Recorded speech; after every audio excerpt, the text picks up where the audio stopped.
Hi guys, मैं आपका दोस्त गौरव कपूर आज आपके लिए लेके आया हूँ द डू वाइल लूप। तो चलिए देखते हैं इस वीडियो में हमारे पास क्या क्या होगा। तो जैसे कि हम पिछले कुछ वीडियोस में देख चुके हैं फॉर लूप और वाइल लूप।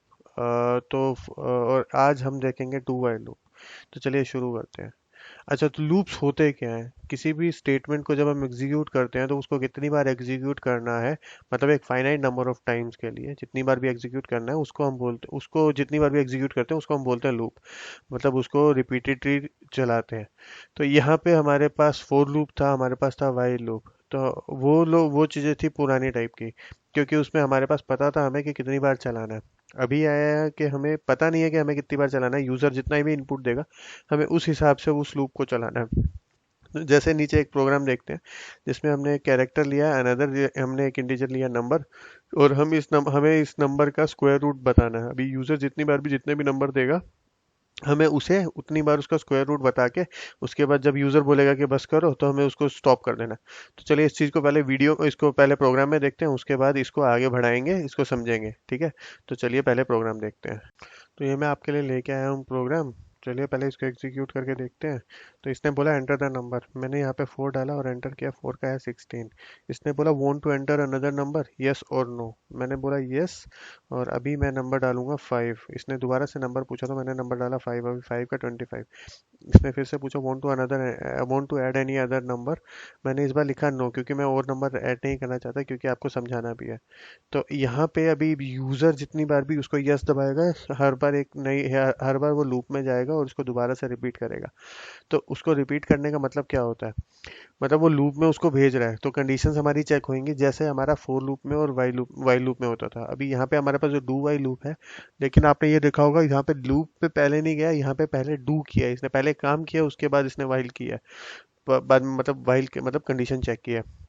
तो यहाँ पे मैं आपको प्रोग्राम समझाता हूँ। प्रोग्राम में लिखा हुआ है कि हमने एक कैरेक्टर वेरिएबल लिया जो कि अनदर है, जो कि हमारा चेक करेगा कि हमें येस डालना है या नो डालना है, मतलब यूजर से येस या नो लेगा एक कैरेक्टर के रूप में। और दूसरा वेरिएबल है हमारा नंबर, जो कि हमारा इंटीजर है जिसका हमें स्क्वायर रूट बताना है। और इसके बाद हम करेंगे डू, मतलब उसको स्क्वायर रूट करने के लिए उसको लूप में धकेल देंगे।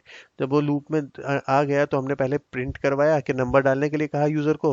यूजर का नंबर हमने रीड किया अगली इंस्ट्रक्शन में। यूजर का नंबर रीड करने के बाद हमने उसका स्क्वायर निकाल के हमने वो यूजर को डिस्प्ले कर दिया। फिर यूजर से पूछा कि क्या वो दूसरा नंबर डालना चाहता है। अगर वो बोलेगा यस, मतलब वाई डालेगा, तो वाहिल के अंदर आएगा। वाहिल मतलब उसको स्टेटमेंट ट्रू होगी और दोबारा से शुरू हो जाएगा पूरा लूप। तो ऐसे ही लूप चलता रहेगा। और जब वो यूजर डालेगा एन, मतलब नो, तो ये वाहिल लूप जो है वो फॉल्स हो जाएगा और ये एग्जिट कर जाएगा। आई होप आपको ये समझ में आया होगा। ठीक है, तो आगे बढ़ते हैं, आगे बढ़ते हैं। तो ये तो था डू वाइल का तरीका, ठीक है। अभी जो हमारे पास यही चीज करने के हमारे पास पुराने तरीके भी हैं। एक तो था फोर लूप और एक था वाइल लूप। अभी फोर लूप में क्या होता है, हमने कैरेक्टर डाला, नंबर डाला। अभी फोर लूप के जो पहली वेरिएबल मतलब इनिशियलाइजेशन हमने नहीं किया, और हमने इनिशियलाइजेशन के अलावा हमने इंक्रीमेंट भी नहीं किया। सिर्फ एक स्टेटमेंट डाल के बीच में सिर्फ एक कंडीशन डाल के छोड़ दिया, जो अनदर इक्वल टू वाई है, ये वाली कंडीशन डाल के। अभी ये कंडीशन हमने डाल दी है और हम सारा काम वही करेंगे, मतलब एंटर करेंगे नंबर, नंबर को हम रीड करवाएंगे। उसके बाद हम नंबर को देखें, नंबर को हम स्क्वायर रूट करके प्रिंट करेंगे। उसके बाद दूसरा नंबर डालने के लिए पूछेंगे यूज़र से। और उसके बाद दोबारा से अगर वो दूसरा नंबर डालता है तो वापस इस ऊपर वाली कंडीशन में आके इसको लूप में चलाएंगे, और नहीं डालता है तो नहीं चलाएंगे, राइट। पर यहाँ पे ये थोड़ा अजीब सा नहीं लग रहा? इससे अच्छा डू वाइल नहीं था? क्योंकि यहाँ पे जो हमारी स्टेटमेंट्स हैं, यहाँ पे हम दो दो चीज़ें तो हम ऐसे ही हटा रहे हैं, राइट। और इसके बाद ये हमारा जो वाई लूप वाला है, जो पुराना ही तरीका था, यहाँ पे भी कैरेक्टर डाला हमने अनदर, जिसका हमने पहले से ही वाई करके रख दिया। और हमने एक नंबर नंबर लिया इनिशियलाइज करने के लिए कि कौन सा नंबर है जिसका स्क्वायर रूट चाहिए। अभी वाइल करते हैं, अगर यस आता है तो लूप में अंदर जाएगा और वापस सारा काम करेगा, मतलब स्क्वायर निकाल के दिखाएगा, दोबारा से पूछेगा और फिर स्कैन अप करेगा। अगर अनदर आता है तो ऊपर जाएगा, यहाँ पे इसकी कंडीशन चेक करेगा।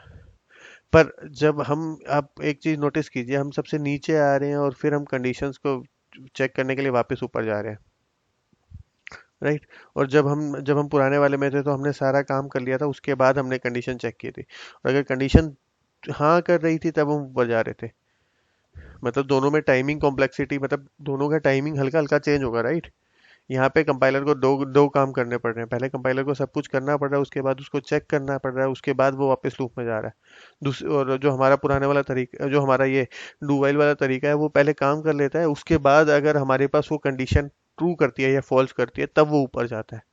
पर जो पुराने कंडीशंस में है, तो कंपाइलर को यहाँ पे पहले काम नहीं करना पड़ा, पहले उसको कंडीशन चेक करनी पड़ती थी, मतलब हमारा काम तो बीच में लटक जाता है, सपोज हमें लूप में जाना ही नहीं है, पर यहाँ पे तो लूप में एंटर कर रहा है, राइट।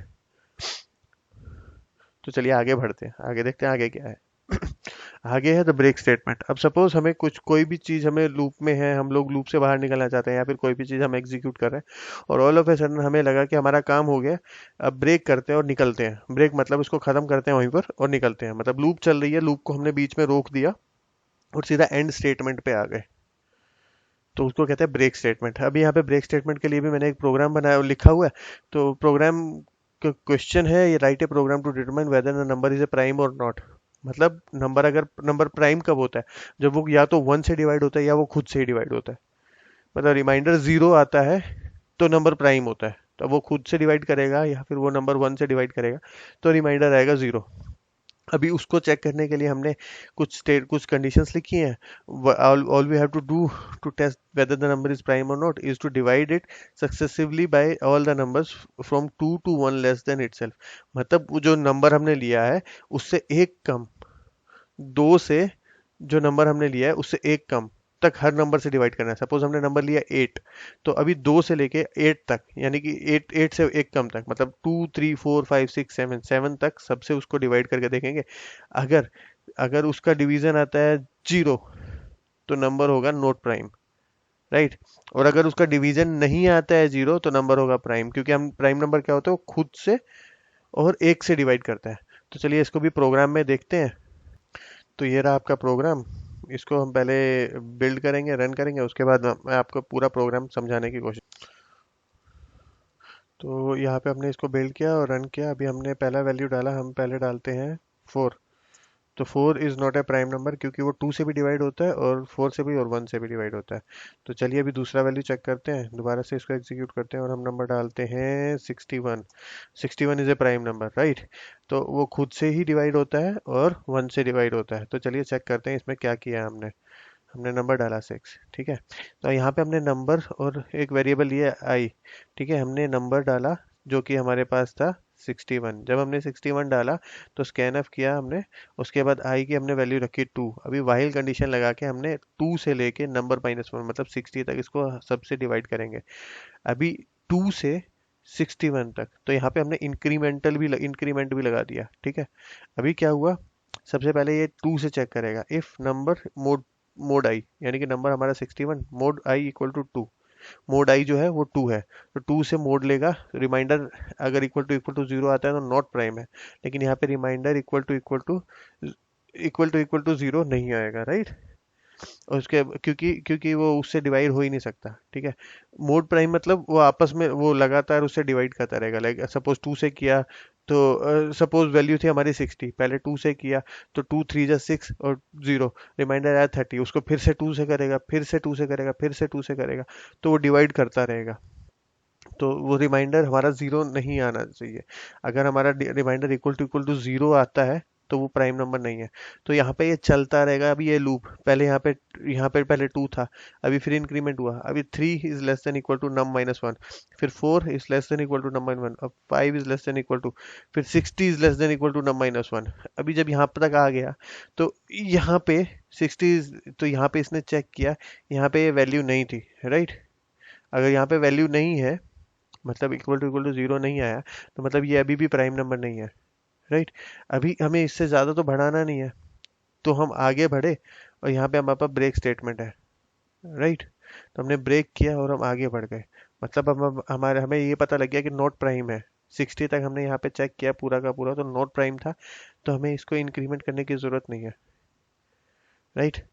क्योंकि इंक्रीमेंट तब करेंगे, सपोज आपने इंक्रीमेंट कर दिया, अभी वो यहाँ पे गया, I is less than equal to, यहाँ पे ये ज्यादा है, तो सीधा यहाँ पे जंप नहीं करेगा, राइट, वो इसके अंदर आएगा, इसके अंदर अगर वो तब तक इसको जीरो जीरो नहीं आ रहा, तो वो इसको इसको इस इफ को तोड़ के अब वो यहाँ पे आना चाहता है। लेकिन ये इफ कैसे टूटेगा, क्योंकि यहाँ पे, यहाँ वो इफ के बाद वो ब्रेक पे आएगा और फिर यहाँ पे टूटेगा, और वो सीधा इफ आई इक्वल टू नम पे आएगा, यानी कि 61, अगर 61 इक्वल टू 61 है तो हमारे पास प्राइम नंबर आया। छोटी वैल्यू लेके देखते हैं, सपोज मैंने सिर्फ 2 डाला, तो यहाँ पे एंटर किया, enter the number 2, I equal to I less than equal to number minus one, number minus one क्या है, नंबर माइनस वन हुआ 1, I less than equal to जो कि नहीं है, तो व्हाइल लूप की जगह यहाँ पे आने की जगह, ये देखिए यहाँ पे भी मैं करता हूँ, तो यहाँ पे आने की जगह वो इस व्हाइल में नहीं एंटर करने के बजाय वो यहाँ पे आएगा, if I equal to number, यानी कि आई जो हमारा होता वो 2 था, तो उसने प्रिंट करा दिया प्राइम नंबर। ठीक है, चलिए आगे बढ़ते हैं। अभी आगे हमारे पास है कंटिन्यू स्टेटमेंट, अभी ब्रेक स्टेटमेंट आई, अभी कंटिन्यू स्टेटमेंट। अभी कंटिन्यू स्टेटमेंट क्या करती है, कंटिन्यू स्टेटमेंट जो भी हमारी कंटिन्यू स्टेटमेंट जो भी हमारी स्टेटमेंट्स हैं, अगर हमारे पास इफ कंडीशन हमारी मैच करती है, तो यहाँ पे आप नोटिस कीजिए, यहाँ पे मैंने स्कोप नहीं लगाया, इफ कंडीशन मेरी मैच की और मैंने सीधा सीधा इस पे लेके आया कंटिन्यू पे। कंटिन्यू ने अब क्या किया, उसने मुझे वापस लूप में धकेल दिया, उसने आगे नहीं बढ़ने दिया पर वापस लूप में धकेल दिया। तो चलिए इसको चलाने का प्लान करते हैं, इसको इस प्रोग्राम को बनाते हैं और देखते हैं ये प्रोग्राम क्या करता है। तो ये रहा आपका प्रोग्राम, ये समझते हैं क्या रहेगा क्या। सबसे पहले मैंने इसको एक वैल्यू दी आई, एक वैल्यू दी जे। अभी जे और आई वैल्यू हमारे पास है, तो हमने इसको नेस्टेड लूप्स के अंदर यूज किया। आई की वैल्यू हमने रखी 1, 1 is less than equal to 2 और आई प्लस प्लस। उसके बाद दूसरा लूप लगाया आई के अंदर, आई वाले लूप के अंदर ही, फर्स्ट लूप के अंदर ही, उसके अंदर लिखा हमने जे की वैल्यू दी 1, जे की वैल्यू लेस देन 2 तक चेक किया कंडीशन, और जे प्लस प्लस। अभी क्या करना है, इफ आई इक्वल टू जे, मतलब जब आई और जे बराबर होंगे, एक जैसे होंगे, तो कंटिन्यू कर देगा, मतलब हमें वापस लूप में धकेल देगा, वो प्रिंट नहीं करेगा। लेकिन आई नॉट इक्वल टू जे हुआ तो वो कंटिन्यू की जगह वो प्रिंट करेगा। ठीक है, समझे, मतलब ये होगा तो सीधा कंटिन्यू पे आएगा और वो वापस कर देगा, और ये नहीं हुआ तो वो फर्स्ट लाइन, ये वाली लाइन स्किप करके आगे बढ़ेगा। तो इफ के अंदर ये भी बहुत अच्छी चीज है कि हम जो इफ करते हैं ना, अगर उसको हम ब्रेसेस के अंदर नहीं लगाते, मतलब उसको स्कोप नहीं देते, तो इफ के बाद वाली जो भी लाइन होती है ना, एक या दो लाइन जितनी भी स्टेटमेंट्स होती है, सेकंड स्टेटमेंट के बाद से तो सारी डिफॉल्ट स्टेटमेंट्स होती है जिसको वो रन करेगा, लेकिन फर्स्ट स्टेटमेंट वो जरूर रन करेगा, तो इसलिए हमने यहाँ पे कंटिन्यू लगाया। इफ के बाद वाली फर्स्ट स्टेटमेंट पे कंटिन्यू लगा दिया, मतलब इफ का अगर मेरा ट्रू होता है तो कंटिन्यू होगा, मतलब लूप के अंदर वापस एंटर कर जाऊंगा, और अगर इफ फॉल्स होता है तो कंटिन्यू नहीं होगा, फर्स्ट स्टेटमेंट को ओमिट कर देगा और सेकंड स्टेटमेंट को प्रिंट करेगा। तो चलिए देखते हैं, पहले देखते हैं कि इसका रिजल्ट क्या आना चाहिए। तो यहाँ पे हमने आई इक्वल टू 1 है, आई वन के अंदर हम नीचे आए, जे इक्वल टू 1 हुआ, यानी कि आई भी 1 है, जे भी 1 है। इफ आई इक्वल टू जे, मतलब आई भी 1 है, इक्वल टू जे भी 1 है, मतलब ट्रू हुआ तो कंटिन्यू हो जाएगा, वापस ऊपर चला जाएगा।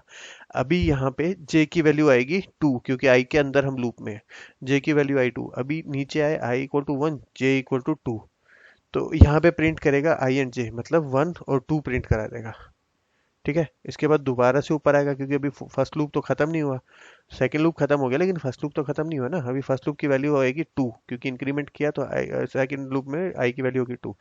अभी यहाँ पे अगर 2 आया, तो फिर ये सेकंड लूप में आएगा जे इक्वल टू 1। अभी जे वाली लूप तो दोबारा से शुरू होगी, तो जे इक्वल टू 1 है। अभी नीचे आएगा I equal to 2 equal to J. अभी यहाँ पे 2 is equal to 1 which is false, continue पे नहीं आएगा और प्रिंट करेगा। तो नेक्स्ट वैल्यू प्रिंट होगी 2 एंड 1। उसके बाद ये फिर से ऊपर जाएगा, जे के अंदर, जे की वैल्यू अभी 1 थी, अभी 2 हो जाएगी, क्योंकि इंक्रीमेंट हुआ, 2 लेस देन इक्वल टू 2। और ये नीचे आके चेक करेगा, आई की वैल्यू भी 2 है, जे की वैल्यू भी 2 है, कंटिन्यू पे आएगा और सीधा ऊपर जाएगा जे की वैल्यू के लिए। जे खत्म हुआ तो बाहर निकलेगा, आई में जाएगा, आई आई भी खत्म हो गया, क्योंकि आई भी इंक्रीमेंट करेगा तो 2 से बड़ा हो जाएगा। तो इसकी वैल्यू क्या आनी चाहिए, इसकी वैल्यू आनी चाहिए 1 2 2 1, राइट।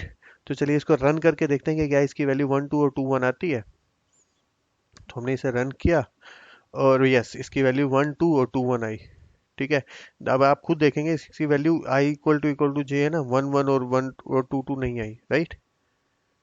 तो ये काम करता है हमारा कंटिन्यू। तो चलिए, आई होप आपको ये प्रोग्राम भी समझ में आएगा। चलिए आगे बढ़ते हैं, देखते हैं अगला अगला स्लाइड कौन सा है। तो अभी कंटिन्यू करने के बाद वापस हम आ गए डू वाइल लूप में। तो डू वाइल लूप अभी ज़रूरी क्यों है और वो मतलब उसमें होता क्या है? तो जो डू वाइल लूप है, जैसे कि आपने वाइल में या फिर फोर लूप में टेस्ट किया होगा कि हम वहाँ पे इंक्रीमेंट देते हैं, उसके बाद उससे उसको चेक करते हैं कि वो क्या बोलते हैं, कंडीशन सेटिस्फाई कर रहा है या नहीं कर रहा। नहीं कर रहा तो लूप से बाहर, कर रहा है तो लूप के अंदर। तो इस चीज को हमने थोड़ा सा मिनिमाइज करने के लिए कि हमें फालतू में हम टेस्टिंग लास्ट में करेंगे, लूप में हमें जाने का ही नहीं है। अगर हमें जरूरत है तो तभी हम लूप में जाएंगे, वरना हम जाएंगे ही नहीं। ठीक है। तो हमने एक छोटा सा प्रोग्राम बनाया। देखो, डू हेलो देयर, तो ये हेलो प्रिंट कराएगा, उसके बाद टेस्ट करेगा कि while 4 is less than 1, which is not there, right. 4 < 1 नहीं है, सीधा बाहर निकल जाएंगे। अभी अगर ये होता 1 is less than 4, तो हाँ, वो ट्रू होता, वापस हम लूप में आ जाते हैं, राइट। तो जहाँ पे हमें लूप की रिक्वायरमेंट नहीं है, हमें वहाँ पे लूप में आने का ही नहीं है। ठीक है। तो इसका मैं एक छोटा सा फ्लो चार्ट आपको दिखा देता हूँ, जहाँ पे मैंने स्टार्ट किया, इनिशियलाइज किया वेरिएबल्स, द सेम थिंग जो पहले किया था। उसके बाद हम ये ट्रू फॉर ये टेस्ट की जगह हम लोग लूप के अंदर चले जाते हैं। मतलब सिर्फ लूप की बॉडी में गए हैं, अभी लूप नहीं शुरू हुआ, बॉडी में गए हैं, चेक किया वहां पे, उसके बाद उसको इंक्रीमेंट किया, उसके बाद नीचे लिखा हमने टेस्ट। मतलब अगर इंक्रीमेंट हमारे टेस्ट कंडीशन के अंदर फॉल कर रहा है, तब तो हम लूप के अंदर एंटर करेंगे, लेकिन टेस्ट कंडीशन में फॉल नहीं कर रहा, तो हम इसको सीधा क्लोज करेंगे और बाहर निकल जाएंगे, जैसा कि हमने यहाँ पे किया। अभी ये जो अभी मैं आपको कुछ दे रहा हूँ कि हमने जो याद है आपको, हमने सिंपल इंटरेस्ट वाले प्रोग्राम बनाए थे, तो मैं चाहता हूँ कि आप वो सिंपल इंटरेस्ट वाला प्रोग्राम डू वाइल की तरह से बनाएं। पिछली बार हमने काउंट 3 के लिए बनाए थे, राइट। 3 बार हमने प्रिंसिपल डाला था, नंबर ऑफ ईयर्स डाले थे और रेट ऑफ इंटरेस्ट डाले थे। इस बार मैं चाहता हूँ आप डू वाइल यूज करें और उसको बना के देखें वैसे ही। ठीक है। तो प्लीज़ ये ट्राई कीजिएगा। आई होप आपको ये वीडियो पसंद आया और समझ में आया होगा। अगर आपको ये वीडियो पसंद आया और समझ में आया, तो प्लीज़ लाइक कीजिए, शेयर कीजिए, सब्सक्राइब कीजिए, और प्लीज़ अपने दोस्तों को भी बताइए। और अगर आपको इसमें और कुछ जानना है, तो प्लीज़ मुझे नीचे कमेंट्स में बता दीजिए। तो चलिए, आज के लिए इतना ही। मिलते हैं नेक्स्ट वीडियो में। Bye bye, take care, have a nice day.